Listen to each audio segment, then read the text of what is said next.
Bismillahirrahmanirrahim. Alhamdulillahi Rabbil Alamin. Wassalatu wassalamu ala ashrafil anbiya'i wal mursalin. Nabiyina Muhammadin wa ala alihi wa sahbihi ajma'in. Assalamualaikum warahmatullahi wabarakatuh. So inshallah, Kitabus Siyam. Natalakay na natin yung mufattirat. Tinukoy dito siyam. 12 pala.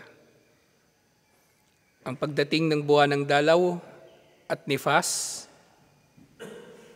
pagkamatay, dadagdag pala natin dito doon sa kamatayan. So di ba yung sample natin,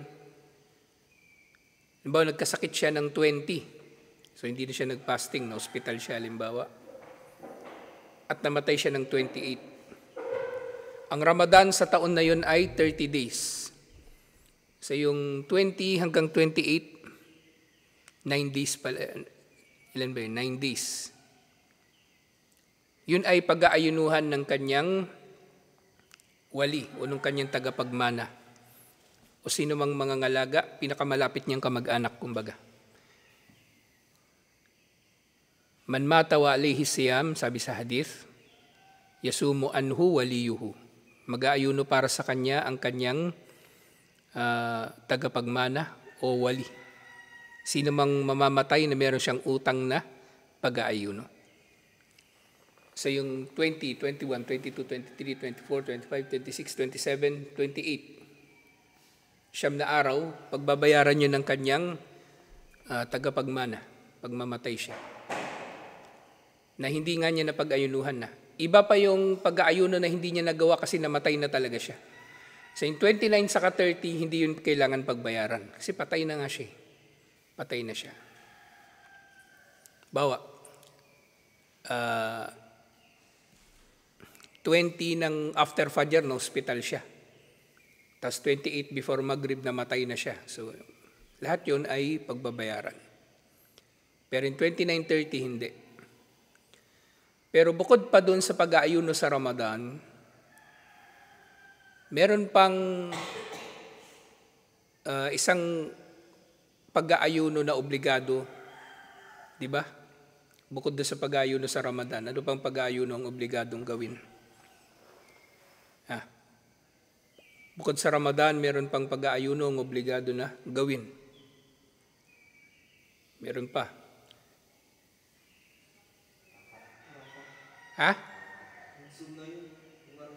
Yung alin? Ano yun, Ahmad? Anong apat? Arafah. Yung Arafah sunna rin. Wajib yung panata na pag-aayuno, yung nadar. So kung namanata ka, namatay ka, hindi mo natupad, yun ay pagbabayaran din ng kanyang mga wali. Hindi yun nawawala. Kumbaga, hindi yun mawawala. Kasi obligado din yun na gawin. Kumbaga, utang ang panata kasi. Kaya hindi rin maganda yung masyadong namamanata yung tao. Kasi paano kung hindi niya matupad? At ang sobrang pamamanata, minsan ito ay, yun na, kabilang siya sa wara'ul kadhib, yung huwad na kabanalan. Masyado kang namamanata kay Allah. Lalo na yung panata na binanggit natin nung nakaraan na makruh. Yung may kondisyon na panata. Na kapag tinupad ni Allah, ang kahilingan mo ay gagawin mo ang isang bagay, obligahin mo ang iyong sarili, obligahin mo ang iyong sarili na gawin ang isang bagay. So yung panata na fasting, yun ay wajib pa rin, dato pa rin. Yung ridda, yung pagtalikod sa Islam, kahit konting panahon lang, okay ha, walang walang limit. Tumalikod siya sa Islam, halimbawa sa kalagitnaan ng araw ng pag-aayuno ng Ramadan, alas 12. Tapos 12:05 natauhan siya, nagsyahada uli siya. Putol na yung kanyang pag-aayuno. Putol na. Okay? Ngayon, kung meron bang pagbabayad sa kanya para sa araw na yun, maring wala na. Kasi wala sa kanya yung isa sa mga kondisyon ng syurutu wajib o syurutu wujub at syurutu sihha, yung pagiging Muslim. Okay? Pero iba ito doon sa baliw Yung nga nabanggit natin na may mga scholar ang may pananaw na kung halimbawa yung baliw, matino siya bago ang Fajr, nakapag-intention pa siya. At bago nagduhor, nabaliw siya. Hanggang bago magmagrib, pero bago magmagrib, bumalik siya sa matinong pag-iisip. Lalong-lalo na kung di naman siya kumain o uminom o nakakasira ng fasting, counted ang fasting niya sa araw na yun, inshallah. At ganyan din yung paninindigan at kahit yung yung taraddud, kumbaga yung pabalik-balik mo na pag-iisip, yung hindi ka pa nakakapag-desisyon na pabalik-balik, pero matibay ang iyong kagustuhan na mag-break talaga ng fasting, sira na yung fasting mo. So dalawa yon. Ang paninindigan at ang kumbaga yung paninindigan mo pero pabalik-balik yung decision mo, sira na yung fasting mo doon. Pero dito nga, lilinawin natin, yung nag-iisip pa lang, hindi masisira ang kanyang fasting. Kung nag-iisip pa lang siya, kung sisirain ba niya ang kanyang fasting, puputulin niya ang fasting o hindi. Pero yung nagdesisyon na ng iftar, putol na yung kanyang fasting, katulad nga ng kung paanong ang niya ay merong epekto sa ating mga gawain. Ang sinasadyang pagsuka, nakasira ng fasting, al-ihtikan minad-dubur, siyang ihtikan minad-dubur. So dito, specifically, ito ay yung suppository pala, yung pinapasok sa puwet, yung gamot na minsan pinapasok sa puwet. O pwedeng nga rin maunawaan natin ang ihtikan na ito, yung paggamit ng hukna, yung panturok. So ito, ayon sa madhab ni Imam Ahmad, nakakasira ng pag-aayuno. Pero yun nga, nilinaw na ito ng mga scholar, ang mas matibay na pananaw, hindi ito nakakasira ng pag-aayuno kung ang itinurok na ito sa tao ay sa kanyang muscle at hindi sa ugat. At ito ay walang sustansya. Halimbawa, bakuna, wala yung sustansya. Sa muscle yun itinuturok, hindi sa ugat. Hindi nakakasira ng fasting. Pero yung dextrose, nakakasira ng fasting. Yung balon nukama, yung plema. Sinasabi dito, makakasira ito ng fasting kung ito halimbawa inipon tapos ininom. Hindi ito nakasira ng fasting kung halimbawang bigla mong malunok. Pero ang dapat dito ay iniluluwa dahil ito ay madumi. Pero yung laway, bahagi naman ng katawan ng tao yun, okay lang yun na malunok. Yung hijama, nireview ko ito. So merong mga scholar nagsasabi ito ay nakakasira ng fasting, katulad dito kay Imam Ahmad sa madhab niya. Pero meron din na magsasabi na hindi ito nakakasira dahil ang hadith daw tungkol sa hijama na ito ay nakakasira ng fasting ay mansukh. Kasi meron ding hadith na nagpahijama si Propeta Muhammad sallallahu alaihi wasallam na siya ay nag-aayuno. Pero sinasabi ng mga scholar, either way, mainam pa rin na hindi magpahijama sa mga oras ng pag-aayuno. Kasi ang pagkuha ng dugo ay nagdudulot ng panghihina sa kinukuhaanan ng dugo. At ganoon na rin, kasama na rin dito yung pagdodonate ng dugo. Kung may pagpapaliban ito sa gabi, mas mainam. Naniniwala ka man na nakasira ng fasting ang pagkuha ng dugo sa hijama o pagdodonate ng dugo o hindi. Pero dito kasi sa mga napag-aralan namin, ang pinaka maraming opinyon na napag-aralan namin. Pero sabi kasi ni Sheikh Othman Al-Khamis, jamhur daw yung hindi nakakasira ng fasting. Pero sina Sheikh Bin Baz kasi, saka sina Sheikh Al-Uthaymin, sabi nila nakakasira. Pero para sa akin, inshallah, mas mainam na rin na pananaw o ahwat, mas safe na pananaw na nakakasira ito ng pag-aayuno. At mainam din kasi magdudulot ito ng, kumbaga, maaaring magdulot ng paghihirap para sa nag-aayuno, yung kukunan siya ng dugo. Hijama man ito o sa pagdodonate ng dugo. Yung pang-10, yung inzal al-mani, yung paglabas ng semen, nga ang tinukoy dito sa pamagitan ng pagtingin. Pagtingin ng paulit-ulit, na ibig sabihin tinitingnan mo lang yung tao, tapos nagkaroon ka ng ejaculation ng semen, nakasira yun ng pag-aayuno. Kasi sinasadya mo. Pero kung ito ay naisip mo lang o kaya nagkaroon ka ng wet dreams, hindi ito nakasira ng pag-aayuno dahil hindi mo sinasadya. Kung ito ay madi, hindi rin ito nakasira ng pag-aayuno. Yung madi, ito na yung din. Yung lumalabas sa ari ng tao dahil sa sexual na pagnanasa. 11, ganun din khurujul mani, pero ito ay sa pamagitan ng paghawak o paghalik at ito ay nakasira ng pag-aayuno dahil ito ay sinasadya. Siyempre, yung pakikipagtalik, yun ay nakakasira talaga ng pag-aayuno. Dahil yun ang tukoy bukod pa sa pagkain at inumin.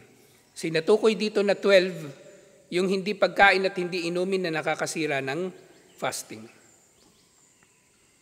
At yung 12 nga, pang number 12, ano mang aabot sa lalamunan? Ano mang aabot sa lalamunan, lahat yun ay nakakasira ng fasting. So ngayon, inshallah, natigil tayo kahapon dun sa pakikipagtalik. Kasi pakikipagtalik nga ay nakakasira ng pag-aayuno. Ito man ay pakikipagtalik sa tao, sa hayop, pero yung sa yung ewan ko ba't naisip nung kambal yun, sex doll, ba't alam niyo yun? Hindi ko pa natatanong, hindi ko alam sino tatanungan ko Nahihiya ako magtanong Inshallah, pagka malinaw natin. Kasi maaaring nandun siya sa sa hukom ng masturbation. Kaya natin siya nililinaw kasi kung siya ay jima, so magiging kasama sa mga gagawin niya bukod doon sa kada, yung pagbabayad ng araw na yun ang pag-aayuno. At doon sa imsak, gagawin din niya yung pagpapalaya ng alipin at yung o kaya fasting ng 2 buwan ng sunod-sunod. Kaya dapat malinaw yun kung yun ba ay may tuturing na jima o hindi. So ngayon pakikipagtalik sa tao man, buhay o patay, o hayop, yun ay may tuturing na pakikipagtalik. Makakasira ng pag-aayuno at meron siyang espesyal na hukom dito. Bukod sa imsak tsaka kada, merong kafara na wala namang alipin sa panahon natin ngayon. So, 2 buwan na pag-aayuno, pagpapakain ng 60 na tao. So, karagdagan doon, wala kafarata fi Ramadan bigayril jima. Wal inzalu bil musahaka. So kung magkakaroon nga ng ejaculation sa tao sa Ramadan, bukod pa sa pakikipagtalik, walang kafara na 2 buwan na pag-aayuno. Ito ay para lang sa jima. Kaya nga dapat matukoy natin kung yung sex doll ba ay nakakasira ng pag-aayuno. Pero sinong gago yung gagamit nun? Diba? Sino mang siraulo yung gagamit nun? Baka meron ka.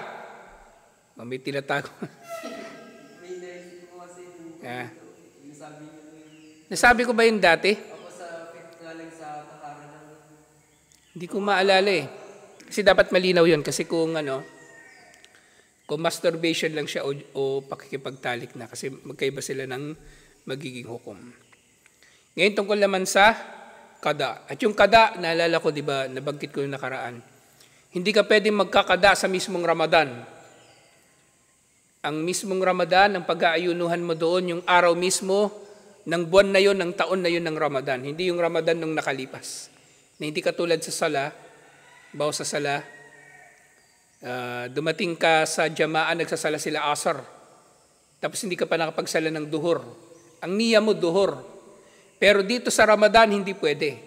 Ang pag-aayunuhan mo, yung araw na yon, ng buwan na yon, ng taon na yon. Hindi utang mo na Ramadan nung nakaraan. Hindi yung utang mo na Ramadan nung nakaraan. Saka mo babayaran yun sa sa pagkatapos na ng Ramadan. Pero nga, yung ibang scholar may pananaw, babayaran mo lang ito, walang kafara. Yung itam, pagpapakain. Pero kung halimbawa, yung pagbabayad mo, hindi ka nakapag-fasting nung nakaraan ilang araw, tapos darating na naman yung Ramadan, may utang ka 3 araw. So yung 3 araw na yon, babayaran mo pagkatapos ng Ramadan na ito. Pero may kasama na siyang pagpapakain, yun naman ang pananaw ng ibang scholar. At may nagsasabi rin naman na wala nang pagpapakain, basta bayaran mo ito, inshallah.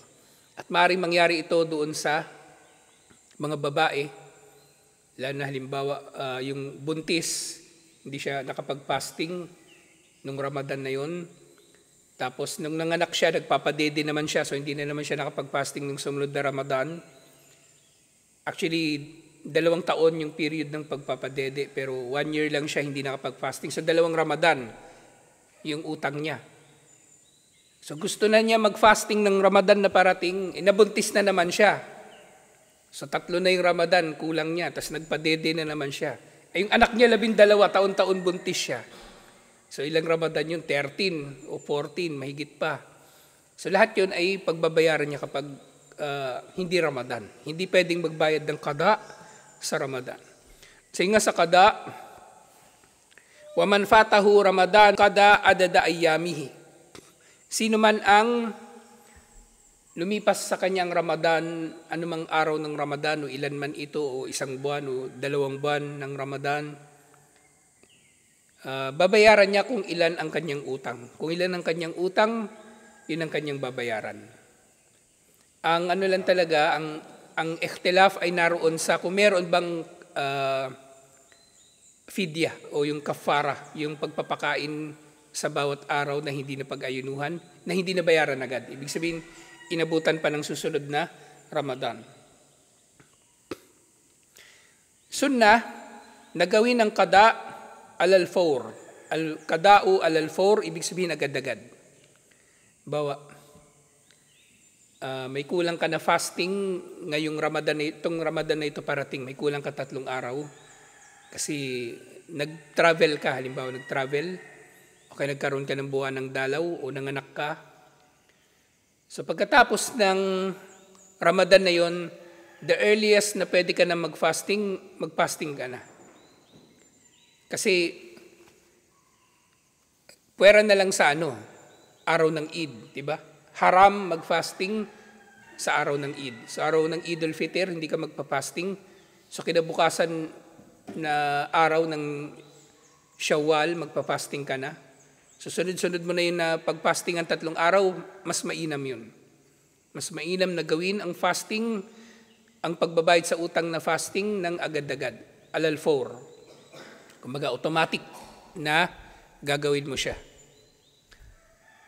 Actually, mainam ito kasi yung fasting ng Sha'ban, yung fasting ng Shawwal, yung 6 na araw ng fasting sa Shawwal, may pananaw ang mga scholar ng pinakatama rito, babayaran mo muna ang utang mo na Ramadan bago mo gawin yung 6 ng Shawwal. Kasi doon sa hadith, man sama Ramadana thummat ba'ahu 6 min Shawwal, sino man daw mag-ayuno sa Ramadan at susundan nito ng 6 na araw sa Shawwal, ibig sabihin, ang mag-aayuno ng 6 na araw sa Shawwal ay yung nakakompleto ng Ramadan. Nakakompleto ng Ramadan. Kasi kung may kulang ka na 3 araw, edi hindi mo na kompleto. Edi hindi ka pwedeng mag-ayuno ng Shawwal. Hindi ka pwedeng mag-ayuno ng Shawwal. Kasi nga, yusannu al-qada'u alal-fawr, sunna ng pagbayaran ng fasting agad-agad. Illa idha baqiya min Sha'ban, bikadri ma alayhi, fayajib. Ito na. So, sunnah ang magbayad agad-agad ng fasting. Pero kung may intention ka na mag-fasting pa ng, kumbaga, yung susunod nga na Ramadan, parating na, di ba? Siyempre, magkakaroon ka ng intention na bayaran agad-agad yung fasting mo. Ang tinutukoy ko rito, yung wala namang pumipigil sa'yo, yung hindi ka naman buntis o hindi ka naman nagpapadede. Tapos Sha'ban na, yung Sha'ban, yung isang buwan bago yung Ramadan. So meron kang 3 araw na kulang na fasting nung nakaraan na Ramadan, halimbawa, di ba? Tapos Sha'ban na. Tapos 3 araw na lang Ramadan na. So sa ganung pagkakataon daw ay wajib na ang qada. Wajib na para sa iyo ang pagbabayad ng fasting. Kasi parating na yung susunod na Ramadan para hindi ka na magkautang uli.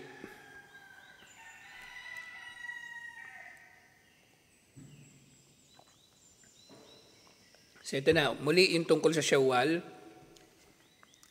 Wala yasuhu ibtida'u tatawu'i man alayhi qada'u Ramadan. Hindi tama o mali ang pagsisimula ng fasting na tatawo para sa sino man na meron pang utang na Ramadan. Sa nga Syawal, di ba? Kailangan mong bayaran muna ang Ramadan bago ka magtatawo. O kaya Arafah, bayaran mo muna yung nakalipas na Ramadan bago ka mag-fasting ng Arafah. O yung yung Ashura, ganun din. O yung Monday, Thursday. Alam nga naman ginagawa mo yun tapos may utang ka na Ramadan. Unahin bayaran ng utang na wajib na fasting sa Ramadan. Fa inna wa sawman wajiban aw qadaan thumma kalabahu nafalan sahha.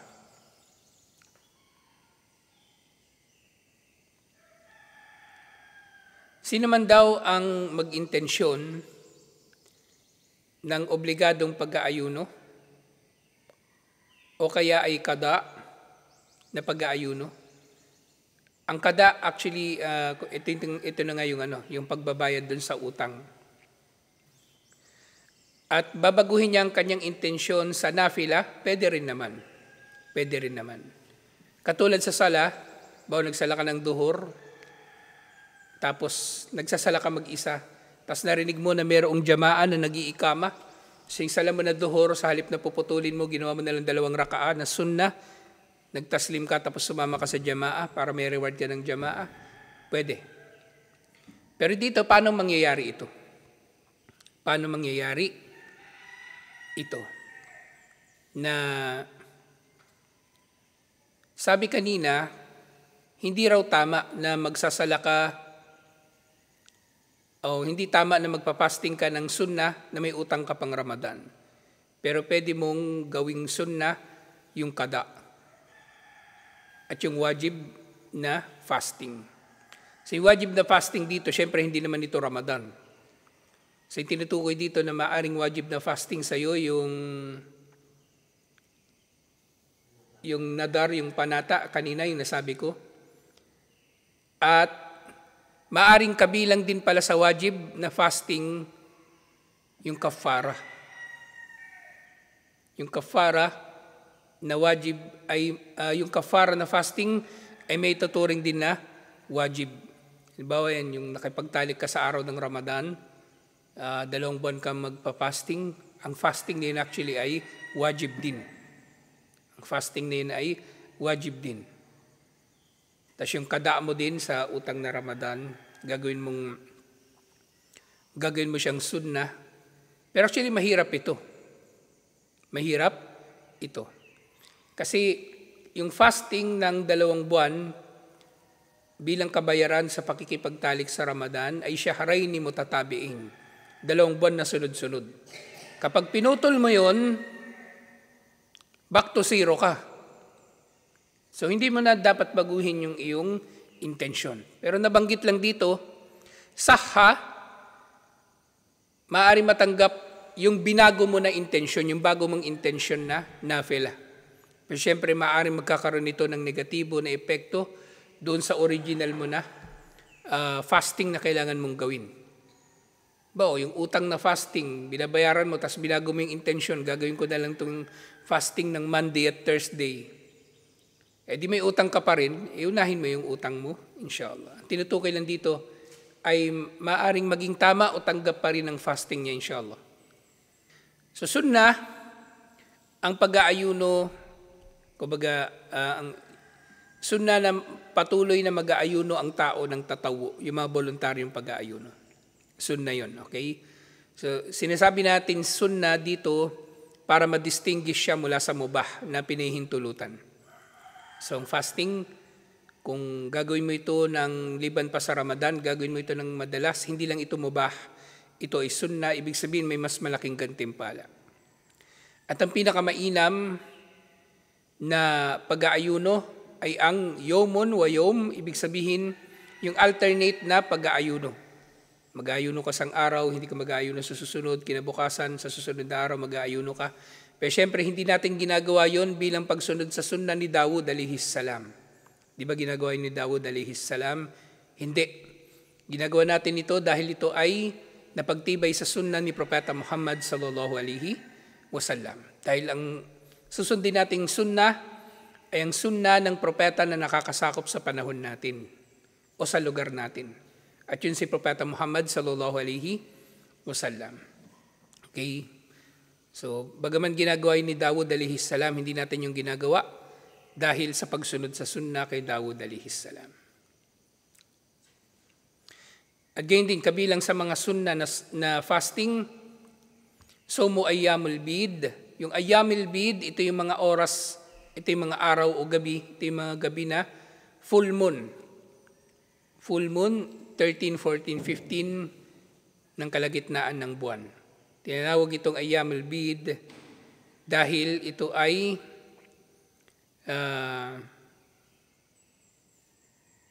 kumbaga gabi na maliwanag. Kapag bilog kasi yung buwan, maliwanag, di ba? Kita mo nga yung kalsada, kita mo yung dadaanan. So dun sa ayyamul bid, so tatlo nga yun na sunod-sunod. Yun ang ayyamul bid.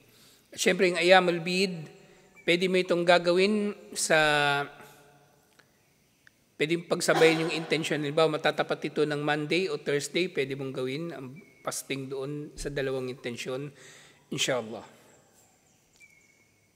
At ganyan din yung Saumul Khamis, Walithnain, yung Monday tsaka Thursday na fasting na sunnah, pwede.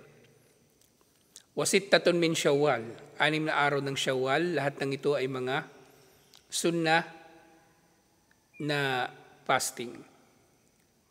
Wasunna saumul Muharram, sa yung buwan ng Muharram pagkatapos ng Dhul-Hijjah, sunna rin ang mag-fasting dito at magparami ng fasting dito.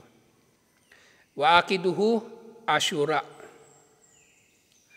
At ang pinaka binibigyang diin na pag-aayuno sa Muharram na sunna na pag-aayuno ay ang Ashura. At ang reward nga nito ay kafara para sa 1 taon na kasalanan. At ganyan din, wasawmu ashar Dhul-Hijjah wa akiduhu yawmu Arafah. Sa Dhul-Hijjah, sunna rin ang magparami ng pag-aayuno rito, lalong-lalo na sa unang 10 araw. At ang pinakabinibigyang diin dito yung araw ng Arafah. Para sa hindi nag-hajj, mainam na mag-fasting siya ng Arafah, yung ika-9 na araw bago ang Eid ng Eidul Fitr. Sa mag-fasting siya doon, ang reward nito ay kafaratu sanatain, 2 taon na kapatawaran sa kasalanan, kasalanan sa nakalipas na taon at kasalanan sa kasalukuyang taon. Yung Ashura 1 taon, yung Arafah 2 taon, inshallah. At makruh na fasting, ito na pala yung dulo ng discussion dito sa fasting. Anyway, kukuha pa tayo ng ibang libro na kasi ito, summarize talaga ito. Actually, ito, kinakabisado ito. Yung mga estudyante na nag-aaral ng Fiqh wal Hanabila, kinakabisado nila ito. Summary lang ito ng mga aral. Wala nga rito yung mga dalil eh. Hindi nababanggit dito yung ayah, yung hadith. So, ano lang ito talaga, summary. Sa makruh na fasting, Ifradu Rajab, So may mga tao naniniwala sila na dapat daw mag-fasting sa Rajab, yung buwan bago ang Sha'ban. So makruh yun. Kasi although banal siya na buwan, hindi ito isinabatas na buwan ng pag-aayuno. Sa mga banal na buwan, ang Dhul-Hijjah at ang Muharram ang mayroong naiulat na sunna rito ang magparami ng pag-aayuno. Pero yung Rajab, wala. Jumu'ah, sabi dito makruh ang mag-ayuno rito.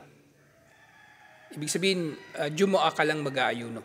Kasi pwede ka naman mag-ayuno ng Thursday at Friday o Friday at Saturday. Samahan mo siya ng ibang araw. At ganyan din yung Sabado. Yung pag-aayuno sa araw ng Sabado lang, ito ay makruh dahil ito ay araw na pinahalagahan ng mga Hudyo. At ganyan din makruh ang pag-aayuno sa tinatawag na Yawm Shak. Yawm Shak, araw ng pagdududa. Na nagdududa ang mga tao kung Ramadan na ba o hindi.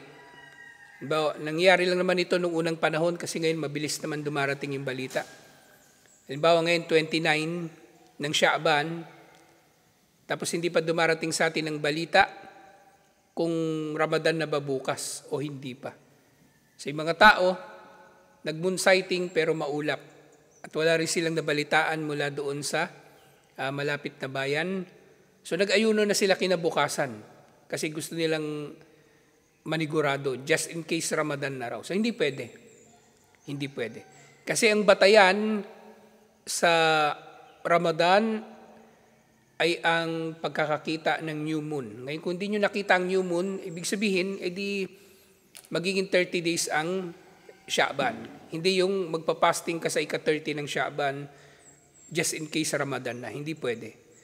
Ang pagsisimula ng Ramadan ay nasa yakin, hindi sa ihtiyat o yung just in case nga na sinasabi. Sumu li ru'yatihi wa aftiru li ru'yatihi.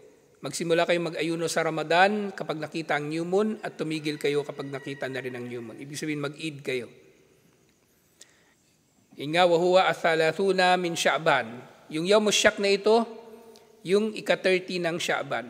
Idalam yakun gaymun aw katarun.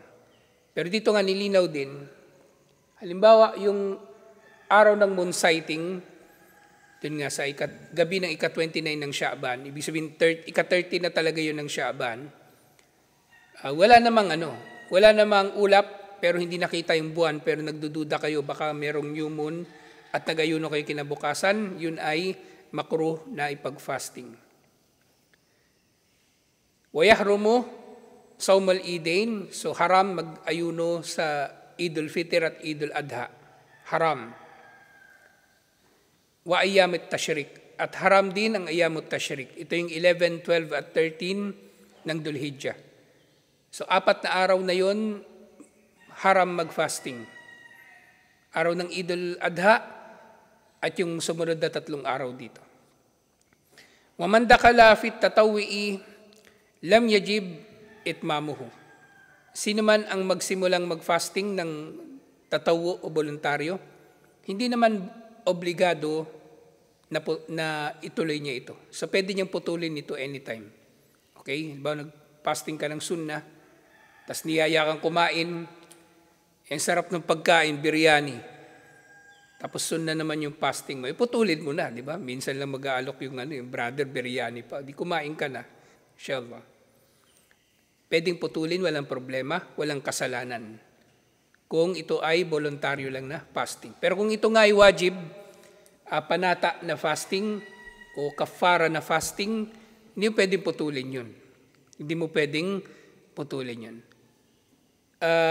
Kahit yung kada na fasting, actually, may mga scholar nagsasabi, yung pagbabayad ng utang, di ba? Bawa, nagpa-fasting ka ngayong araw, binabayaran mo yung utang mo nung nakalipas na Ramadan. Ilang araw na lang Ramadan na.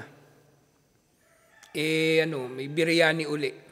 Di pinutol mo yung fasting mo. Yung kada, mas mainam wag na putulin. Kasi utang nga yun, lalo na kung magra-Ramadan na. Paano yung kung ilang araw na lang ba? Mga 10 days na lang, Ramadan na. 10 araw, araw-araw nagluto ng biryani si sister. Nakikikain ka dun. Hindi ka na nakapagbayad ng fasting. So bayaran yung kada, inshallah. Yung sunnah, walang problema, putulin anytime. At syempre yung sunnah na fasting, nabanggit ko na yun nung nakaraan. Halimbawa, nagising ka ng umaga, di ba? Tas never ka naman kumain o uminom o gumawa ng anumang nakakasira ng fasting. Tas 7:00 na ng umaga, hindi ka pa rin kumakain o umiinom. Nag-decide ka na lang na ikaw ay magpa-fasting, pwede. So sa sunnah na fasting, pwede kang mag-intensyon kahit lampas na yung Fajr. Pero yung wajib na fasting, kailangan mo mag-intensyon bago ang Fajr. So nga, wa fi fardin yajib malam yukallibhu nafalan.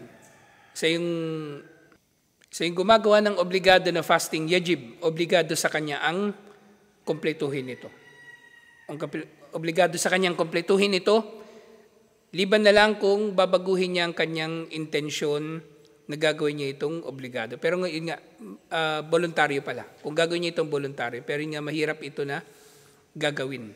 Mahirap na gagawin na voluntaryo ang intensyonan mo na obligado na fasting, alhamdulillah. So ito yung katapusan, yung dulo ng Dalilut Talib, alhamdulillah. So kukuha pa tayo ng iba pang aralin tungkol sa fasting, inshallah, para mas malinaw ito, alhamdulillah. So tutuloy natin ito mamaya, inshallah. Assalamualaikum warahmatullahi wabarakatuh.